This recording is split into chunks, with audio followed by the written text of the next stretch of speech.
otaku hipotético sendo convencido por outro otaku hipotético a sair da zona de conforto e assistir algo diferente. Já vi Kaiju, já vi Dandadan, já vi To Be Hero X, já vi Solo Leveling, já vi tudo que eu podia ver e mais um pouco aqui na Crunchyroll, na Netflix e tudo mais. Eu assino todas as plataformas de streaming, não tem nada pra mim ver. Não, pera aí, deixa eu ligar pra um amigo meu. Jorjão. Oba. Já assisti tudo de ação que eu podia ver na minha vida. Não estou conseguindo achar mais animes pra assistir. Tem alguma recomendação pra mim?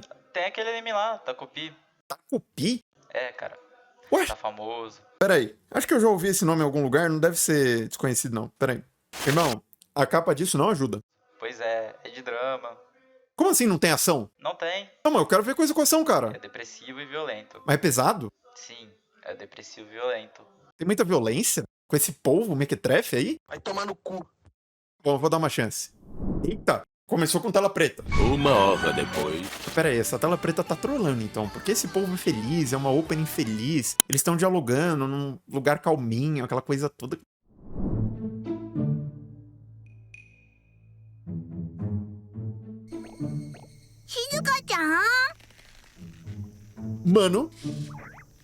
Mano.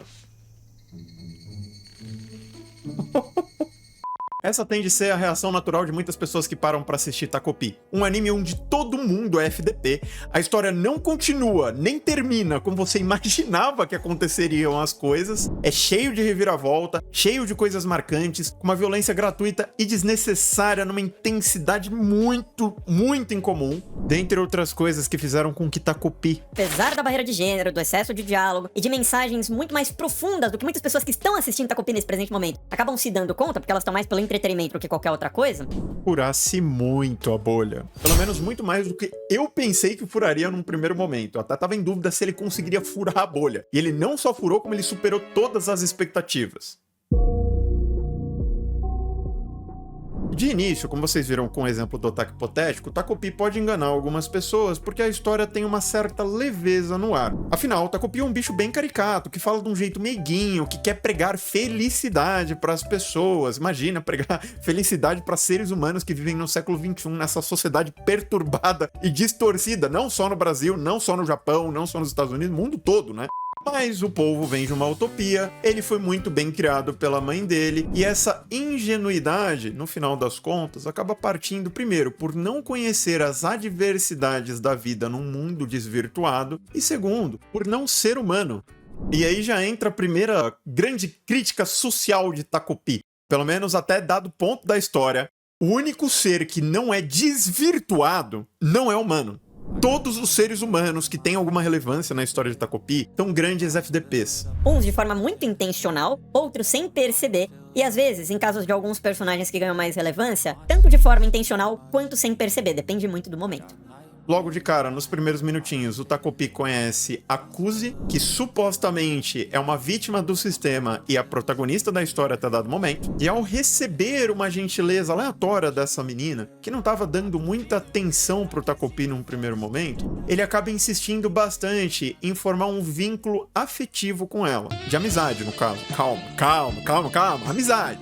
A partir daí, o Takopi se empenha bastante em cumprir a missão dele ao ajudar a Kuzi, uma menina super complexada que tá sofrendo muito naquele momento por uma diversidade muito complicada de resolver, sem entender direito a situação que essa menina tava passando, por que ela tava sofrendo, que ela estava sofrendo num primeiro momento. Ele tenta usar os aparelhos que a mãe dele tinha dado pra ele pra tornar a menina feliz, só que ele é rejeitado por ela múltiplas vezes. E nisso o episódio 1 vai passando, a gente vai vendo a interação e a aproximação constante, gradual desses dois personagens, enquanto a gente vai tendo alguns indícios de que essa menina tá sofrendo bullying, ela tá numa situação muito precária, aparentemente os adultos não estão buscando resolver os problemas, pelo contrário, eles estão fazendo vista grossa porque eles querem tirar o deles da reta, ou simplesmente por falta de interesse na menina, enfim. A situação vai se arrastando ao longo do episódio, ela vai se agravando, a gente não entende direito o porquê, e o tapado do Takopi acaba se deparando no final do episódio com uma situação desesperadora, onde a menina acaba optando por tirar a própria vida, ao invés de permanecer sofrendo aquela irracionalidade por parte das outras pessoas que estavam ao redor.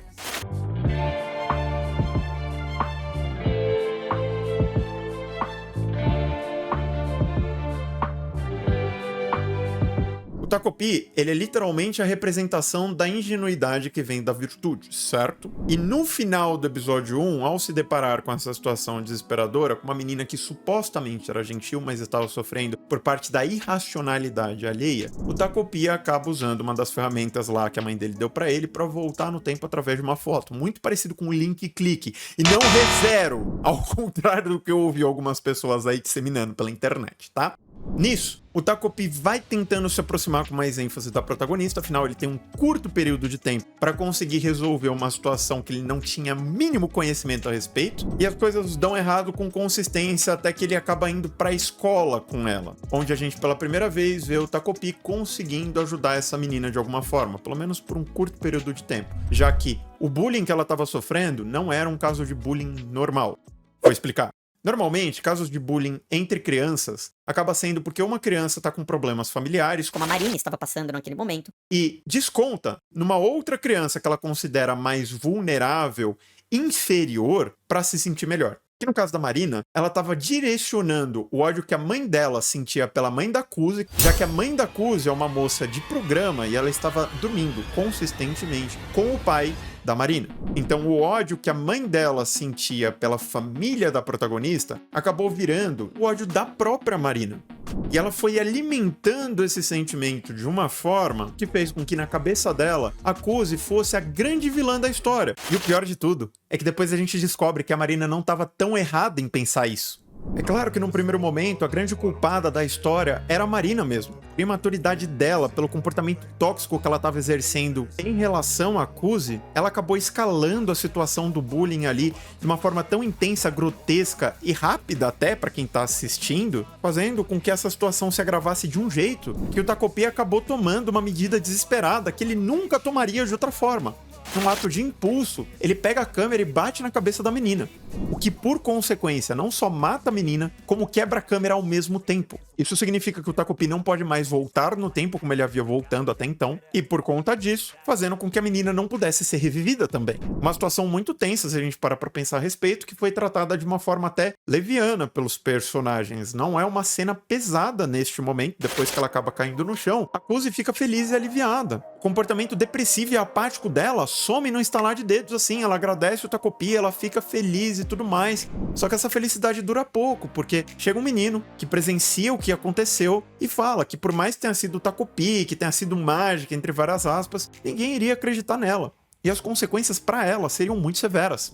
Aí, bom, ela fala: Não, eu não quero ser punida de jeito nenhum. e dadas as circunstâncias, num primeiro momento, muitas pessoas não perceberam o quão egocêntrico isso acabou sendo. E que por causa disso, ela acabou manipulando o Takopi e o menino de óculos por vontade própria.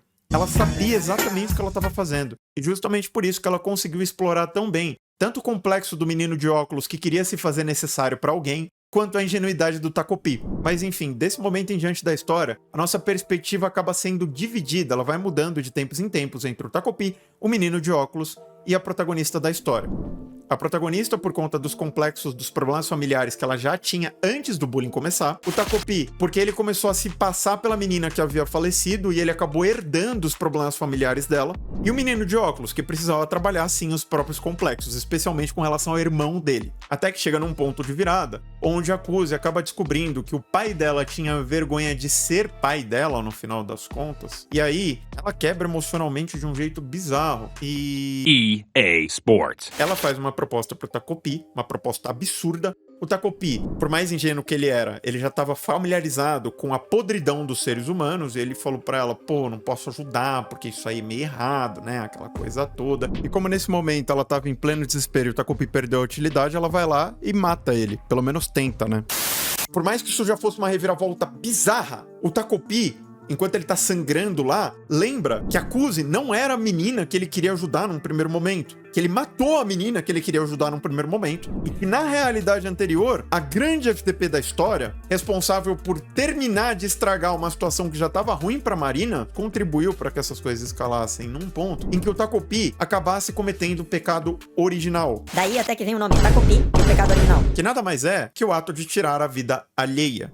O Takopi é punido por tentar fazer o que ele gostaria com a Kuzi, e ele ia ser recriado pela mãe dele, lá no planeta deles lá, que é a utopia braba dos povos, que não sei o quê. Só que aí ele foge, porque ele realmente gostava bastante da Marina, só que o processo de reencarnação do Takopi já estava em andamento, e ele acaba indo parar na Terra sem as memórias dele, num mundo um tanto reconfigurado, fazendo com que o Takopi ajudasse a Kuzi, que, num primeiro momento, era o grande alvo de vingança do Takopi por conta da Marina, e matasse a Marina.